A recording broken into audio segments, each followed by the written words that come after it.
Fantasy football productions at the intersection of offensive situation and talent. And at this intersection, there like a nuke was set off like right there at the intersection. His dud games are so bad. Right. It was so good that the Colts decided to have Anthony Richardson sit behind Joe Flacco in order to witness this. He gets so much excellent learning experience watching Joe Flacco do this. We're going to do our version of Gibbs and Montgomery with Tank Bigsby and Travis Etienne. You're not good enough to do that. Chris, is Devon Achane the Dolphins wide receiver one?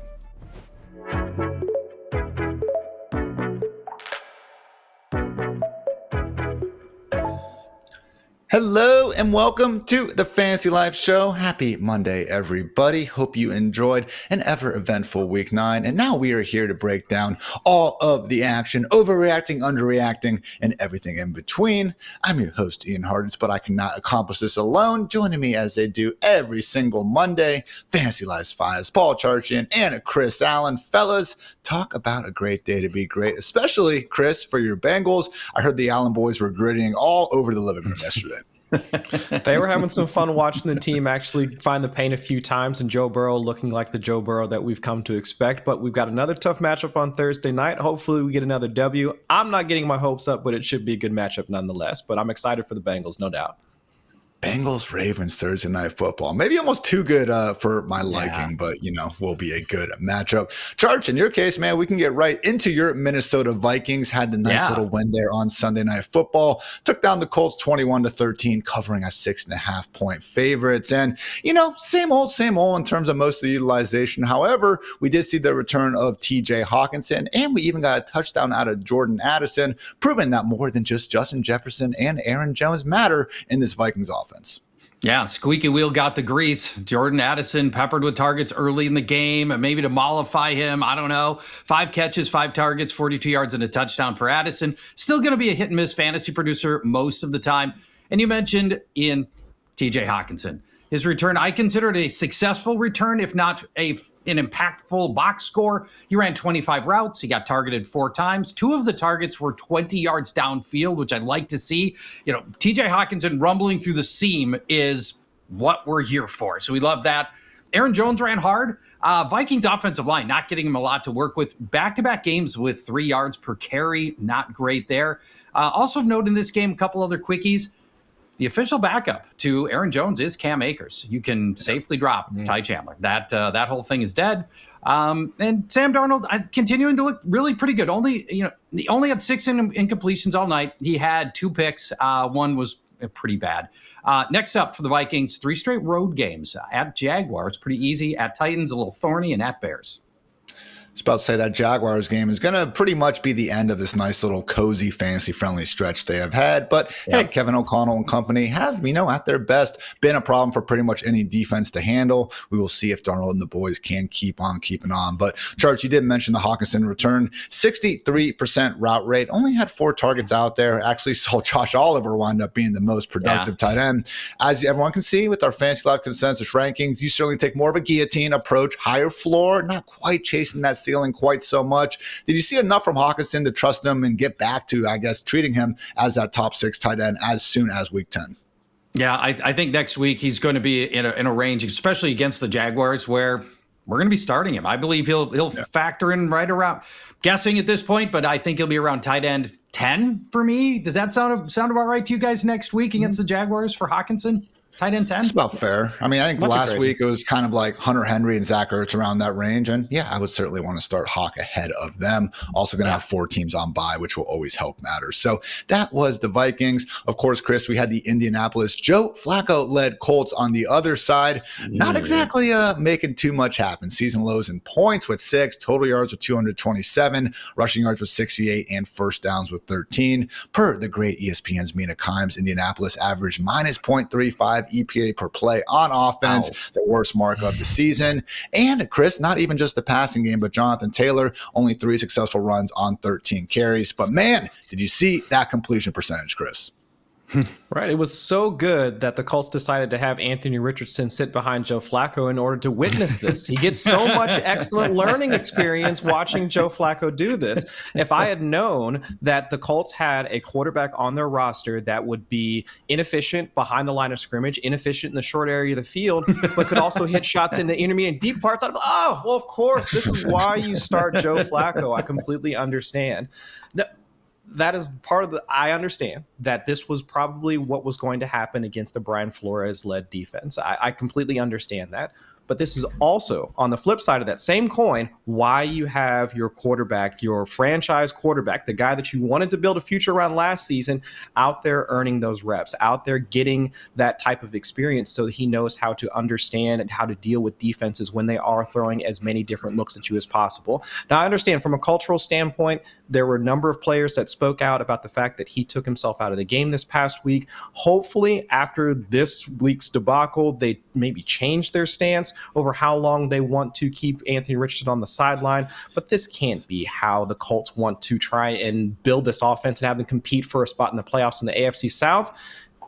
But good things from a schematic standpoint. It was interesting to see that Shane Steichen used a bit more two tight end sets on the field, regardless of who's under center, giving their quarterback a bit more time to operate as a passer. Let's hope that in this case, though, we get to see a bit more of Josh Downs, because he was, I guess, the person that was left out of the rotation when that does happen. We saw more of A.D. Mitchell. We saw more of Michael Pittman, less of the guy that we thought in Fantasyland we were going to get to see more of. But hopefully that changes as things move forward.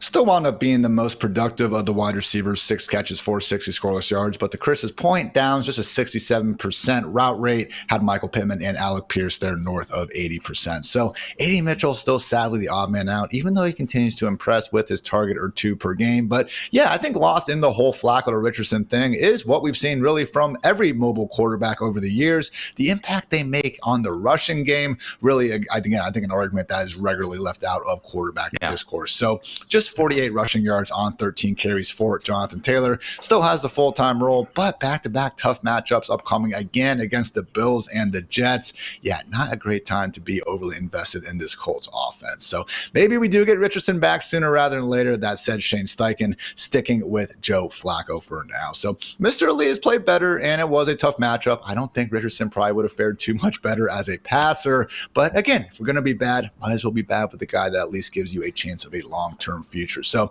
that was your Sunday Night Football recap. Do have a handful of injuries I wanted to quickly run past you guys, though, that we're going to need to monitor throughout the week. So kicking things off, Eagles wide receiver A.J. Brown has a knee injury, did not play the second half. Good news, though, per Jordan Schultz, he will have an MRI later today to determine the full extent, but the Eagles believe they've avoided anything serious. Good news, obviously, for one of the best wide receivers in the NFL. For the Saints, Chris Olave, guys, sadly suffered his 5th documented concussion since 2020. He is out of the hospital, only got to fly home with the team, but man, looking at this Saints team, 7 straight L's. If there was a time to give the man the rest of the season off, you would think this could be it. Also in the NFC South, Falcons wide receiver Drake London apparently got off a little bit easy, has a hip pointer and an oblique strain. However, that does not appear to be a serious concern per James Palmer. Sadly, though, the Cowboys dealing with a pair of injuries to their stars, Dak Prescott with a hamstring and even CeeDee Lamb with an AC joint that will get an MRI today. We will see what happens ahead of this NFC East showdown against the Eagles. Also, keep an eye on Bears quarterback Caleb Williams. He was all kinds of banged up at the end of the game with various lower body ailments. Bills wide receiver Keon Coleman with the wrist, Giants wide receiver Darius Slayton with a concussion, and sadly, Chris, for your Bengals, rookie tight end Eric All will be missing the rest of the season with an ACL injury. Maybe more reps from Mike Gesicki, but sucks to see. Was in fact the same knee that he tore in October of last season.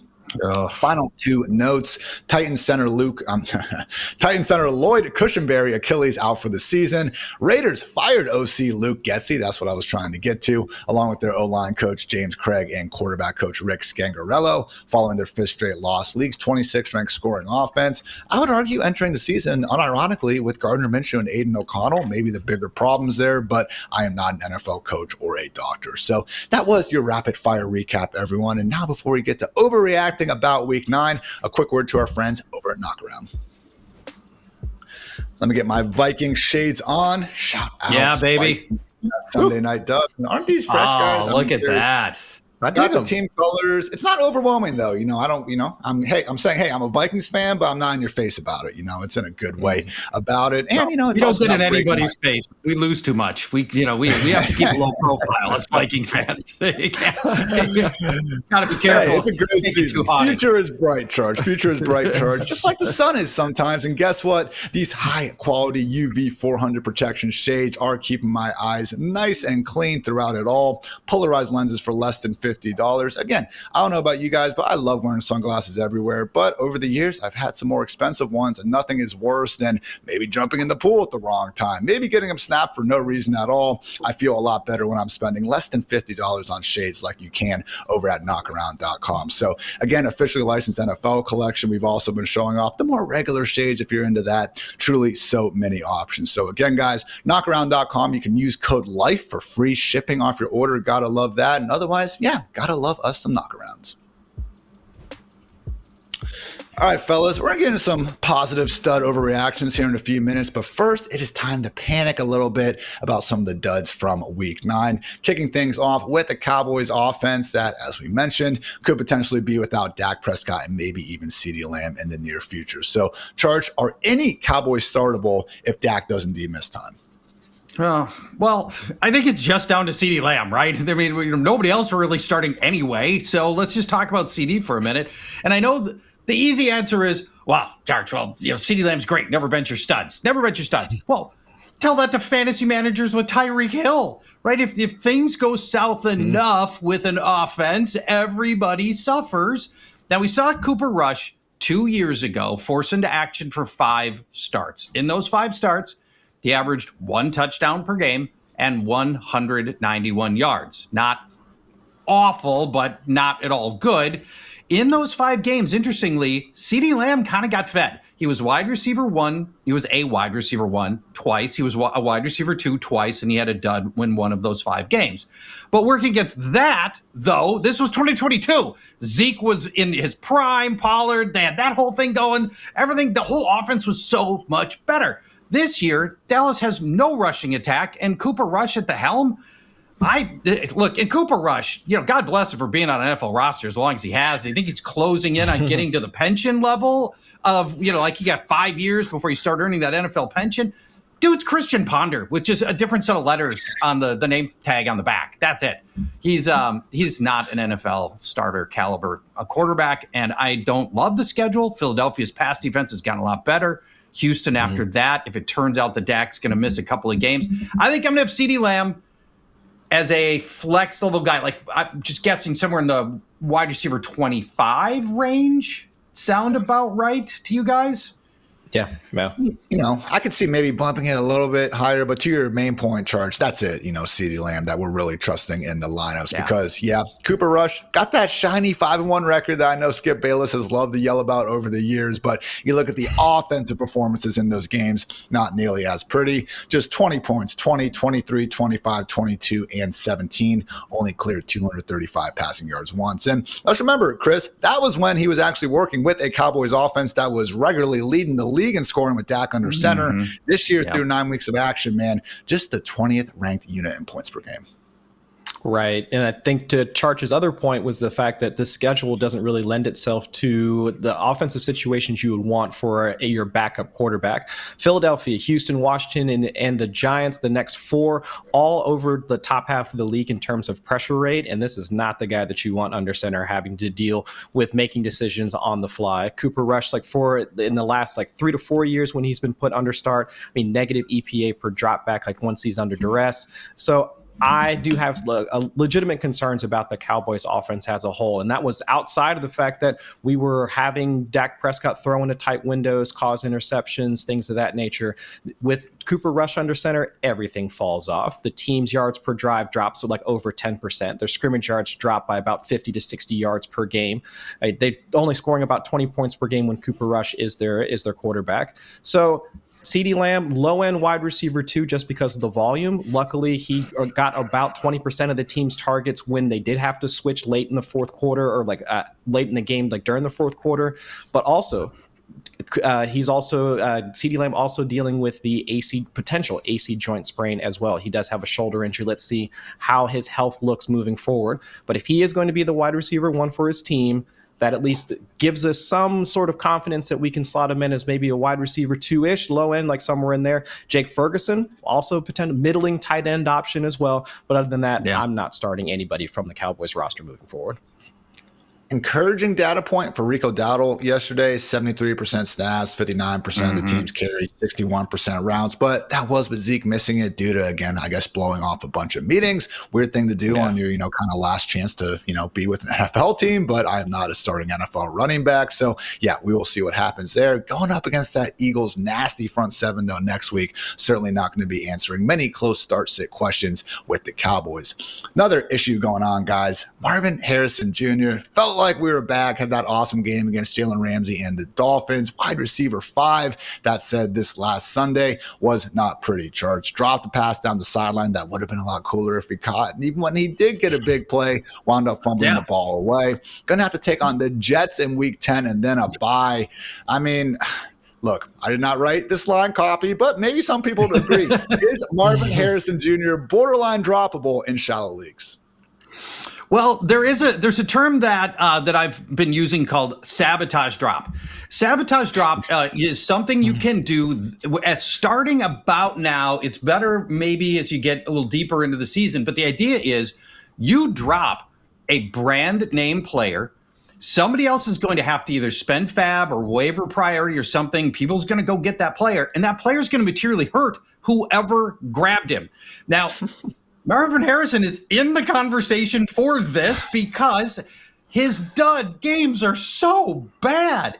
His fantasy finishes so far this year, he's got to be the most polarizing fantasy player, like in terms of variation and output. I don't think Gabe Davis. His fantasy finishes this year, we're going to go through 9 games: 82nd, 1st, 19th, 24th, 50th, 83rd, 47th, 5th last week, and then yesterday, 53rd.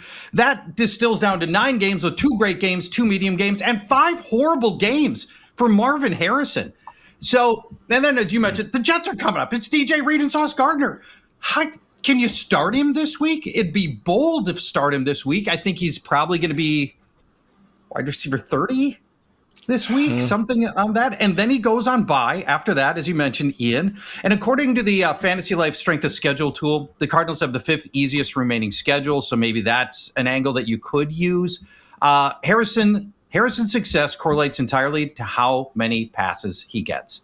In games with 7 or more targets, these are his good games. He averages 85 yards and a full touchdown per game, 19 PPR points. In the games of less than 7 targets, 21 yards, a fifth of a touchdown, 4 PPR points. That is how you lose games and get chopped and guillotined. You know who gets volume in that offense? Trey McBride. You don't have to worry about Trey McBride getting volume. That's never a problem. It is for Harrison. And these next 2 weeks, kind of unstartable. If you're feeling super bold, sabotage drop.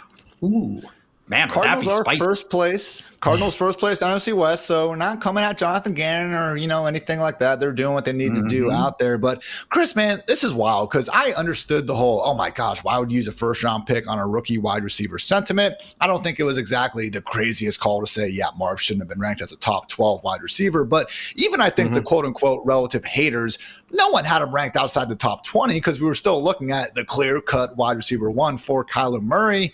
Could we have better days ahead, Chris? Because Charge mentioned that schedule after the bye, after we get through these next 2 rough weeks. Seahawks, Vikings, Seahawks, Patriots, Panthers, Rams.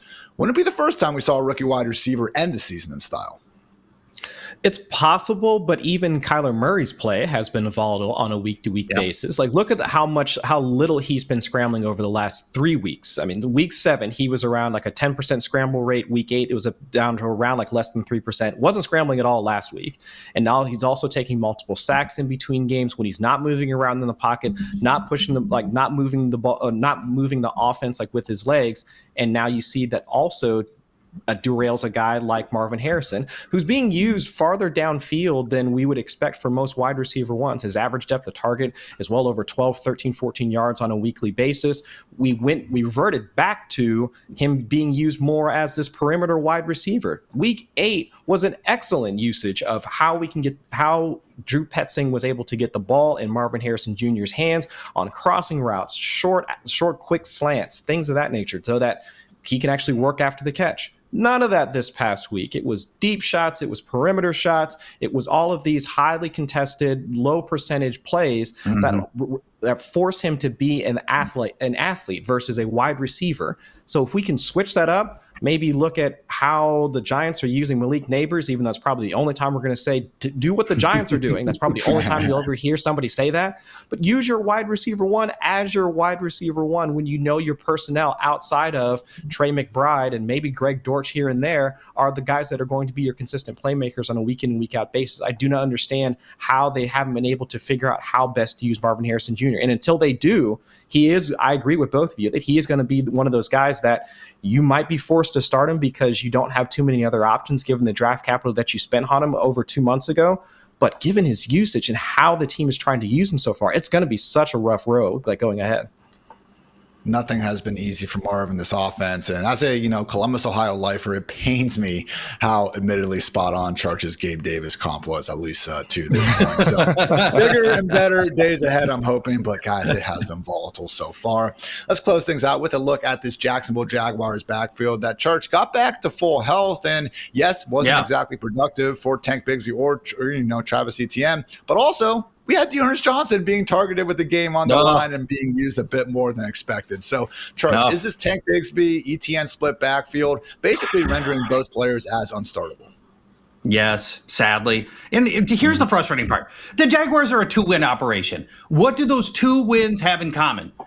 Tank Bigsby mowing down defenders, 100-yard games in both of those Jaguar wins, 4 touchdowns for Tank Bigsby in those games.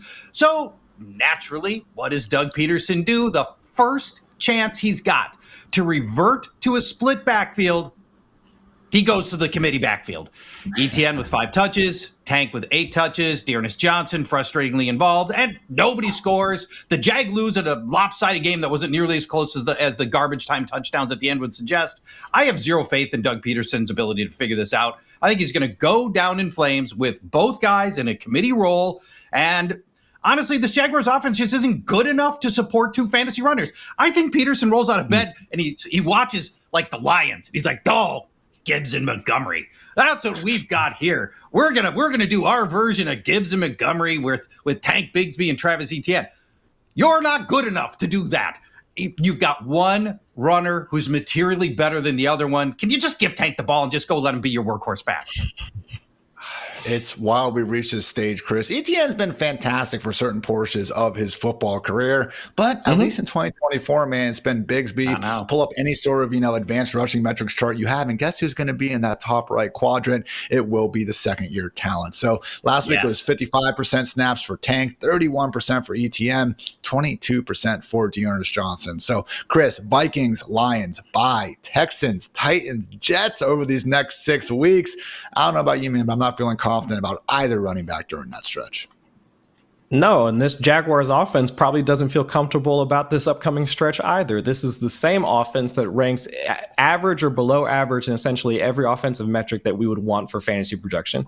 Yards per drive, third down conversion rate, red zone scoring rate, like all back end of the league or below average in all of those. And to Charch's point, that's not the offensive environment we would want to invest in if we want to try and have 2 of the running backs associated with it. This is not Sonic and Knuckles. This is like the opposite of that, of what we would want, like for those 2 guys. And I would say that I would be a bit more amenable to rostering either of the 2 or wanting to start both the 2 if they had defined roles. Like if Tank Bigsby was just the short yardage guy and got all the red zone work, and maybe Travis Etienne was more of the passing down work. But as of last week, now Trevor Lawrence is the short yardage guy, apparently. Right. Like neither of the two actually get either like those types of goal line touches that we would want for our running backs.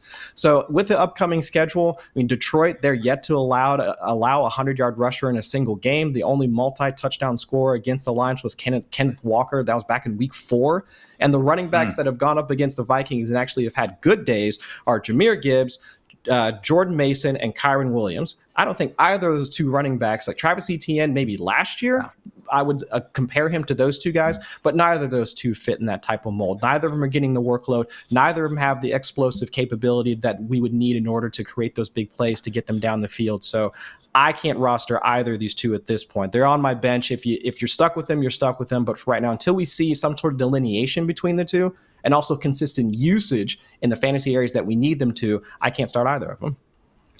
And I don't even think they're one injury away from being these must-start RB1s. Even without ETN, Tank Bigsby was ranking RB15, RB16 because we saw what happened when the Jaguars fall behind, which, guess what, is actually fairly often. They get Dearness Johnson going in garbage time mode. So, unfortunate situation. Let's go ahead and just get to 2025 Jaguars fans. How about that? So, got a bit negative there, guys, but now we're going to overreact to some maybe good stud reactions right after a quick word to our friends over at New Era.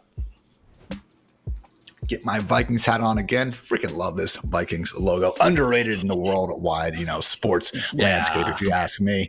What's up, Fantasy Life fans? Show your support for those who serve with the official cap of Salute to Service from New Era Cap. With a snow camo crown and graphic accented team logos, the Salute to Service collection lets you proudly show your appreciation in a sleek and sophisticated way. Pay tribute to those who protect us with the official cap of the NFL from New Era Cap today. The NFL and New Era are dedicated to honoring our nation's heroes through contributions to the NFL Salute to Service charity partners. Learn more at NFL.com/salute.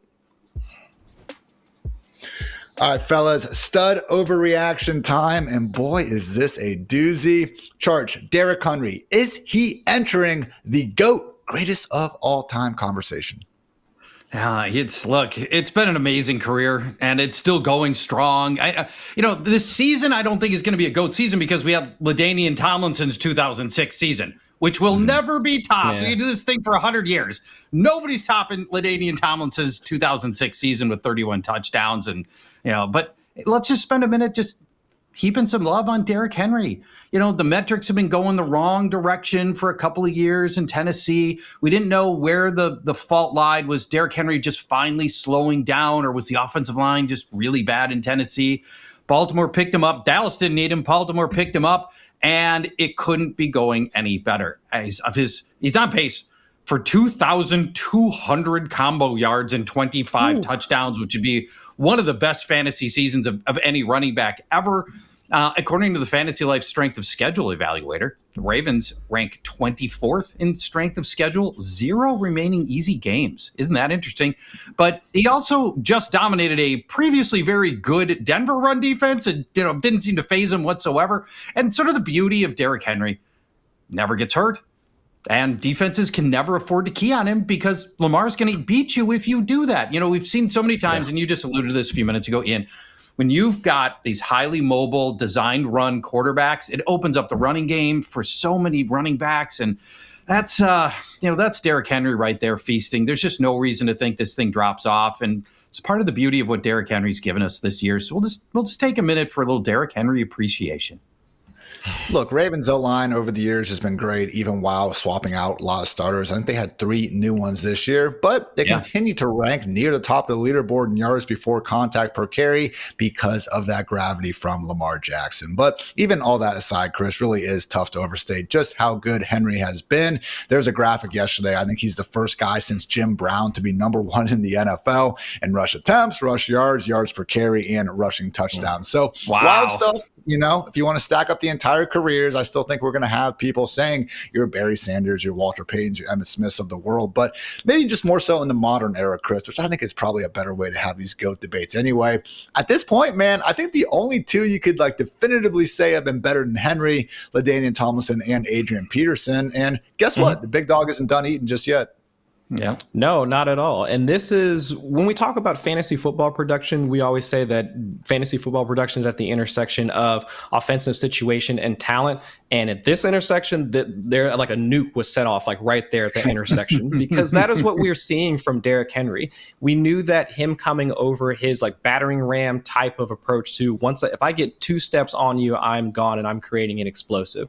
But also having the Baltimore Ravens offense being this juggernaut offense that it is, sets up Henry to have this RB1 season that we're seeing right now. Because Baltimore, just the offensive situation alone, Baltimore is averaging over 440 yards per game. San Francisco is the only other team that's averaging over 400 scrimmage yards on a per game basis. They're also scoring over 30 points per game. Detroit is the only other team scoring 30 points per game. So if you want to, like we were just talking about the Jacksonville Jaguars situation, I don't want to invest in the backfield attached to an offense that's only scoring 20 points per game. I want points on the team that's scoring over 30 points per game.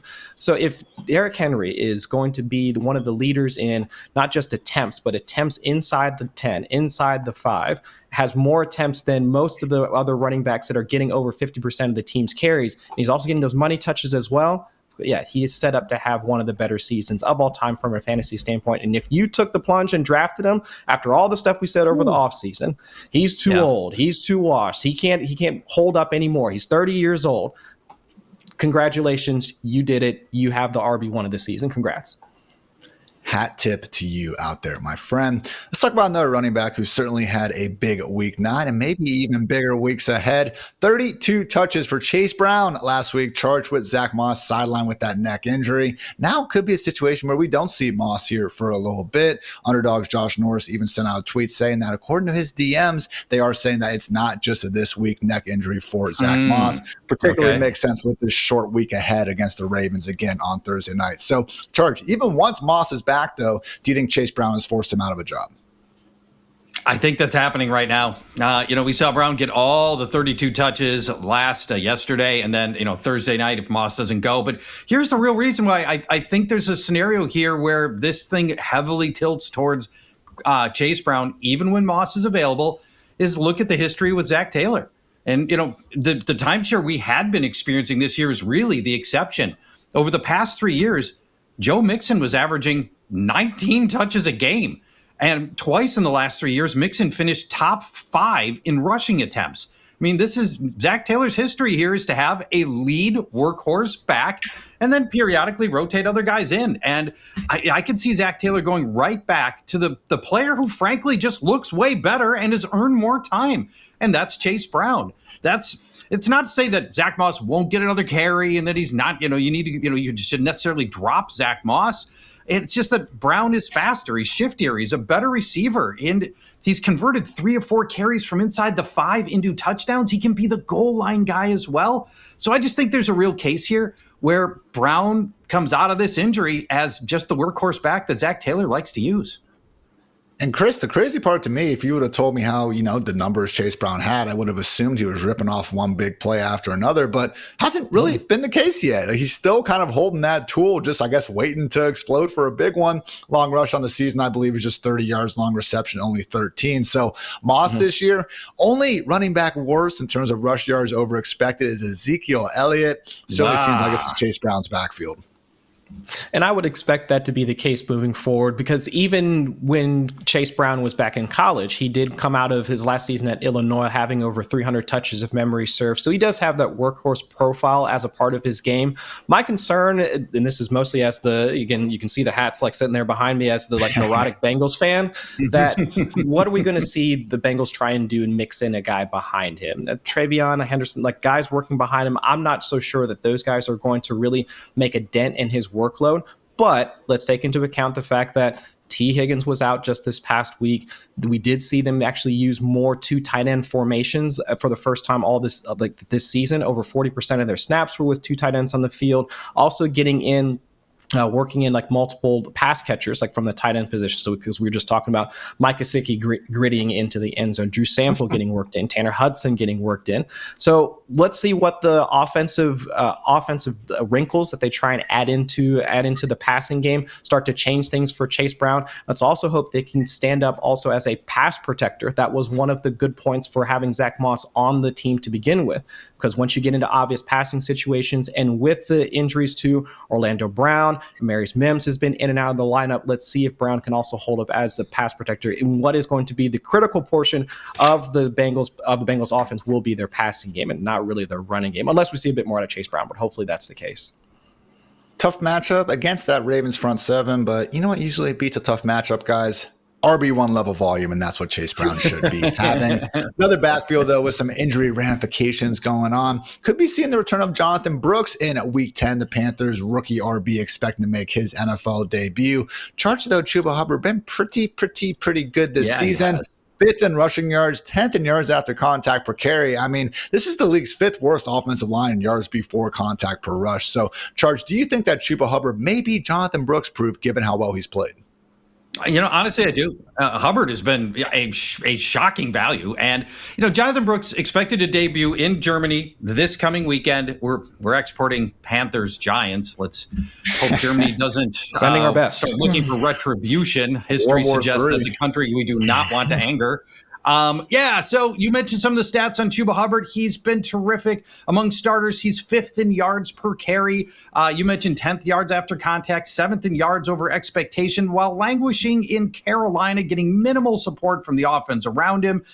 I just feel like you look forward at where this team is headed, and they're already thinking about 2025. Do you want to do anything with Brooks that could possibly put him on a situation where he re-injures the knee? I think you want to get Brooks enough work so you roll into next year and you feel pretty confident about what you got. But man, Hubbard's running too well for Brooks to wholesale take over this thing. And I feel like this thing's going to end up at like a 70-30 Chuba Hubbard, because honestly, he's just been too good. And look at Nick Chubb coming off his ACL. He's done basically nothing. We'll talk more about him in a little bit. And, there's no guarantee that Brooks is going to be particularly good immediately off the ACL.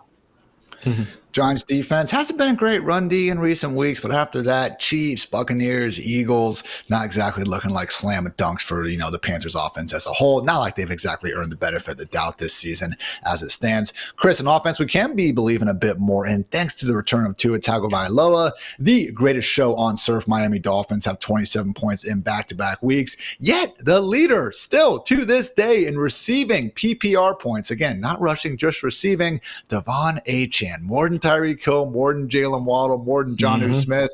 Chris, is Devon Achane the Dolphins wide receiver one? I don't know about wide receiver one. I can't say that that's going to continue moving forward, but I would say that from a running back standpoint, he has to be considered, I would say, around the top 6. We just had the GOAT conversation about Derrick Henry. I would still like to consider the I'll call him the butt hurdler Saquon Barkley also in like that top 6 consideration. Probably Kyron Williams, Joe Mixon, Alvin Kamara. So like those 5 guys. And then also let's put Devon Achane also in consideration. Yeah, 30% of the team's targets just this past week. And I know going into the season, we were trying to figure out who that third wide receiver was going to be outside of Tyreek Hill and Jalen Waddle. The hope was that was going to be maybe Jonnu Smith works in a little bit. Now, some folks were also pining for Malik Washington to also get involved, but lo and behold, Devon Achane comes in and becomes the team's de facto wide receiver 3. And with the team's offensive efficiency picking up with Tua Tagovailoa back under center, we talked about this last week. 2.16 second average time to throw last week, 2.28 average time to throw this week. Offensive success rate up close to 50% 2 weeks straight. Even with the gutting loss to the Bills and their chances of getting to the playoffs all but dead at this point, the fact that they're still able to move the ball downfield, continue to rack up scrimmage yards, so Achane is getting some of those touches once they get inside the 10, inside the 5. That's what we want from a fantasy standpoint. So real life Dolphins fans, I'm sorry, but for fantasy managers, this is exactly what we want to see, especially with Tua back. Rams and Raiders over the next 2 weeks, guys. Maybe soft enough matchups for Jalen Waddle to actually get positive receiving yardage. We will see. Let's talk about another stud at running back charge. Alvin Kamara. Yeah, the Saints lost 7 in a row, in fact, but 215 yards in the performance. Right now, not many people we can trust in New Orleans, but Alvin Kamara is certainly one of them. Maybe Taysom Hill, too, if this running back room remains, a walking graveyard, more or less, behind, our one true Saints star. Yeah, 215 yards. Played Carolina in week 1, put up 110 yards and a score. I mean, obviously, if you could play Carolina every week, it'd be great. And then once Chris Olave got knocked out early in the game, Clint Kubiak just turned to his only remaining playmaker and just kept putting the ball in the hands of Alvin Kamara, which is understandable, actually. This reminds me a little bit of Joe Mixon and Derrick Henry. Aging running backs whose metrics were turning decidedly negative, but they've all been rejuvenated this season and been reliable workhorses for their teams. Now, Mixon and Henry are doing it on new teams. Kamara's doing it on his old team. And even more impressively for Kamara than the other two guys, Saints have had 5 offensive linemen on injured reserve and another 2 who rolled into last week questionable with injuries. Kamara's running, I think, has just been okay. I tried to look up some great rushing metrics because the eye test tells me he's running really hard, but the metrics are just okay. But it's all about the receiving for Kamara. He leads all runners in receptions and receiving yards. He's second in yards after the catch. And Saints are a pretty bad team. The game scripts are always going to go through Kamara, either on the ground or through the air. So you feel like it's just very sustainable for Kamara to stay hot, baby. With all that volume, how could you not? 196 touches through 9 games, guys. On pace for 370 this year. Previous career high, just 287 in 2021. So great stuff for anyone out there, again, with the gonads to go ahead and draft all these basically elderly running backs in the year 2024. That said, Chris, if you didn't have the luxury of getting those running backs, hopefully you had a chance to get the waiver wire pickup of the year. I think we can say at this point, talk about Browns, a wide receiver 1, Cedric Tillman. Yes, he does have a bye week, but after that, Chris, are we looking at a wide receiver 1 in Fantasyland? We might be. And actually, to a quick point for the Alvin Kamara discussion, Alvin Kamara is averaging more targets per game than Terry McLaurin, Lag McConkey, Devonta Smith, and Marvin Harrison Jr. 7 targets per game. I mean, what are we doing? Love it. What? Yeah, I love it. Clint Kubiak. That's just excellent work there. But for Cedric Tillman, he's also getting the requisite volume in order to be considered from a wide receiver 1 standpoint. Now, am I going to rank him, or should he be there for the remainder of the season? No, probably a mid-range wide receiver 2, just because if you have Jameis Winston as your quarterback and you get the full Jameis Winston experience, week 8 was the highs, and then week 9 you dip right back to the bottom end of that roller coaster, which is Jameis Winston, and you see what you get. Now, of course, Tillman did get the touchdown in garbage time, but look at the usage, 10.6 air yards per target, 5 of his targets in the short and intermediate area of the field. That's the stuff that I was talking about, where you would want to see Marvin Harrison Jr. being used, a guy that the offensive coordinator wants to try and say that let's get the ball in our playmaker's hands and let's have him do the things that he likes to do after the catch and use his big body in order to create. And we're seeing them use Tillman in that fashion. So if this is the way that they're trying to operate the offense as a whole in this passing game in order to limit the mistakes from Jameis Winston, I'm all aboard. Cedric Tillman, if you picked him up, excellent waiver wire ad, and looking at their upcoming schedule, doesn't seem like there's going to be a ton of difficult matchups for a guy like Tillman, since he is used both inside, outside, in the short areas of the field. The route diversity lends itself to him being a popular starting play for the rest of the season. I mean, Charge, again, can't overstate how impressive Tillman has been with the opportunities. Weeks 7 through 9, first in PPR points, tied for first in targets, second in air yards. That said, man, schedule does tighten up the rest of the way. Again, they do have that week 10 bye. After that, Saints, Steelers, Broncos, Steelers, Chiefs, and then a pair of late December games in Ohio, which, as we know, weather not always ideal there. So for you, Charge, Tillman's someone you're continuing to trust because, let's face it, God forbid Jameis does find himself back on that bench. DTR, one of the very few quarterbacks on this earth who might actually be worse than Deshaun Watson. That is true. We need to keep Jameis Winston on the field no matter what. How about that? How about the toe-tapping touchdown that we saw last week? Oh, for Tillman. Oh, that was a beauty. This trade, boy, did the Browns, it's a double win for the Browns. So you send off Cooper and you get a 3rd round pick and a 7th round pick. You get Cedric Tillman, who gets to run all the Amari Cooper routes with none of the drops. And you're finding your wide receiver one of the future, and you get to get him all these reps. Obviously the Browns made the worst trade in the history of football with Deshaun Watson. This is like just a small little bit on the plus column, and Tillman looks totally legit. The schedule's the only thing that makes me nervous here at all. But we're starting Tillman pretty much every week the rest of the way. Yeah. And hey, even if the schedule is tough, as long as Jameis is allowed to go full Jameis, I am confident he can overcome it, because Chris said it, garbage points. Yeah, okay, that's how Tillman got it. Guess what, guys? They still count the same in fantasy land, regardless of when they are scored. So gotta love that. And gotta love that breakout performance from Jaxon Smith-Njigba in week 9. My goodness, guys, right when everyone's about to write him off, kind of deservedly so. He was the wide receiver 30 or worse every single game from weeks 3 through 8. Charge, he went ahead and just absolutely balled out there, thanks in large part to a newfound downfield role. 227 air yards, Charts. That was the most by a Seahawks wide receiver over the past 2 seasons. 7th highest single game total, period. So are you buying JSN moving forward, or was this just maybe one a big game followed by more of what, let's face it, we've seen more often than not over the years? Yeah, I'm going to be the wet blanket here. Pretty much everything we saw yesterday was an aberration from the norm for Seattle. It's like going to the McDonald's drive-thru, ordering a McFlurry, and they say, yes, our machine's working.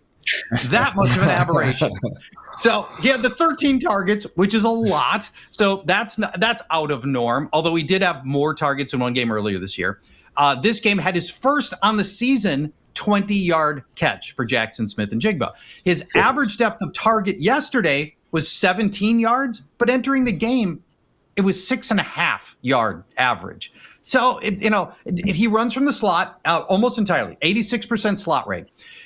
Sometimes he's going to have really exploitable slot matchups. Sometimes he's just not going to be on the field a lot in 2 receiver sets. He might not even be on the field so much. I just feel like I need more than one game to suggest that when DK Metcalf comes back, that things aren't just going to reset to where they were. Now, for as long as DK Metcalf's out, I'm interested in this, and I'm buying. But Metcalf's too good. He's a freaking unicorn. The combination of speed and size, he's got to get his reps too. So I just feel like when Metcalf comes back, I think this thing settles into what it was. And it's not fun and tantalizing to say it that way, but I feel like that's the case. Maybe Chris will be more optimistic. It is going to be a week 10 bye, but Chris, would seem like Metcalf is back after that. Yeah, no, I can't be more optimistic. Let's look at Jaxon Smith-Njigba's target shares for the first 4 weeks of the season. Week 1, 8%. Week 2, 38%. Week 3, 9%. And week 4, 23%. This has been an up and down road for JSN throughout the 2024 season. And while I won't take anything away from the excellent performance that he had in week 9, this also required 2 starters. DK Metcalf and Noah Fant had to be out in order to enable this level of production from him. So while it was good to see in week 7 and 8 without DK Metcalf in the lineup or injured, he was over 20% of the team's targets in both of those contests. And of course, he easily cleared that just yesterday, but this is what it's taken in order to get him to that point. And he's had volume in the past, but inefficient with them. His yards per route run have been under 2 yards or well under 2 yards throughout most of the season. So he's been more volume dependent than anything else. So I'm with you, Charge. If we see Noah Fant back after the bye, and the assumption will be that DK Metcalf is also back after the bye, seeing him revert back to where he was at from a usage standpoint, I think if folks go out and check out FantasyLife.com, the UR score that's attached to him, been around 6, 7, somewhere in there. Those are your low-end wide receiver 2, high-end wide receiver 3. He's been sitting in that area throughout most of the season. I would assume he reverts back to that than trying to prop him up as the wide receiver 1 that he's produced as over the past couple of weeks. Again, kudos to everyone we just talked about, getting hyped up for a reason, has some good performances, but we will see if they can manage to continue. Going to get negative again and get onto the chopping block here, guys, with some guys who are probably going to be free agents in your guillotine leagues. But first, a quick word to our friends over at DraftKings. A chill in the air, leaves falling to the ground, and football every weekend. That is what fall is all about, and you can make each weekend even more exciting by getting into the action with our partners at DraftKings, the #1 place to bet on touchdowns. And right now, all new customers who bet $5 will instantly get $200 in bonus bets. All you have to do is download the DraftKings Sportsbook app and sign up using our promo code FANTASYLIFE. The crown is yours. Again, that is $200 in bonus bets instantly, and you can stay in on the action and use your $200 in bonus bets to bet anytime touchdowns on DraftKings. After all, DraftKings is the place to bet touchdowns. Sports betting is not yet available in your state. Don't worry, you can still join in on all the fun with DraftKings Daily Fantasy and have the shot to win cash prizes. Download the DraftKings Sportsbook app now. New customers use our promo code FANTASYLIFE and bet just $5 on any wager to get $200 in bonus bets instantly. That's promo code FANTASYLIFE only at DraftKings Sportsbook.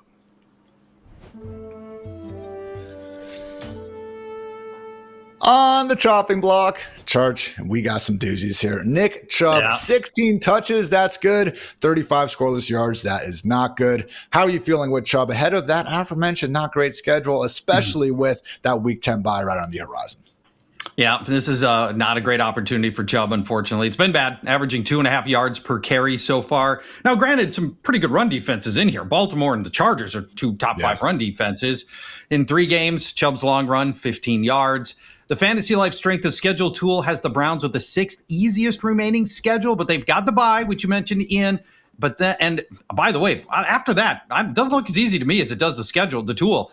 They've got Saints, Steelers, Broncos, Steelers, Chiefs. I don't love Steelers, Broncos, Steelers, Chiefs.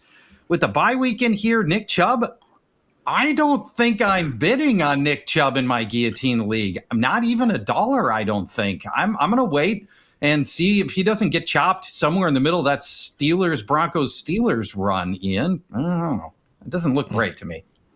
Not looking great indeed. Also not looking great for Kyle Pitts managers out there. 11 scoreless yards on just 1 catch. Only 1 target. Maybe things get better though, Charge. Remember, Drake London is banged up with those oblique and hip issues. I had this crazy dream last night, guys. I'm laying in bed. I dreamt there was some stupid holiday called National Tight End Day, where all of a sudden, all these guys who never scored suddenly had big games at the same time. I'm like, oh man, I've been watching too much football when I'm dreaming about National Tight End Day. And of course, I wake up, Kyle Pitts, 1 catch for 11 yards. Did he really have his first ever 2-touchdown game a week ago? And all this happened in a game in which Atlanta romps. Kirk has a great game. Drake London exits early, and Kyle Pitts catches 1 pass.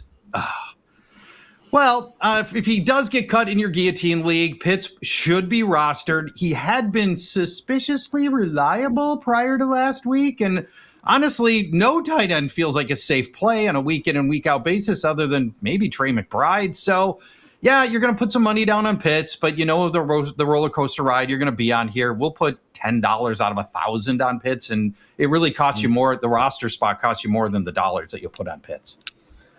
Last one, Charge. Mentioned him a little bit in the Marvin Harrison Jr. discussion, but Kyler Murray coming off a game where he only had 6 rushing yards and obviously didn't make it up for it through the air with 154 scoreless passing yards. So really, again, Cardinals winning games. Kyler's made some clutch plays here or there, but not exactly being that world-beating top 5 fantasy QB that we know he's capable of. Yeah, and haven't seen a lot of, frankly. This was his first game without a touchdown, which would suggest that Kyler Murray's been pretty reliable, but man, he's been teetering on the edge of these dud games all season. He has thrown 0 or 1 touchdown in 7 of his 9 games. He's been held under 214 passing yards in 7 of 9 games. I mean, these are bad numbers, and the rushing has helped him, but the wheels have gone flat a little bit of late as well. Less than 19 rushing yards in 3 of the past 4 games. So Kyler Murray's got some dud to him that maybe we didn't expect, and most of the really hypermobile rushing quarterbacks don't have that low floor. Murray's showing some of that here, and I'd show some caution.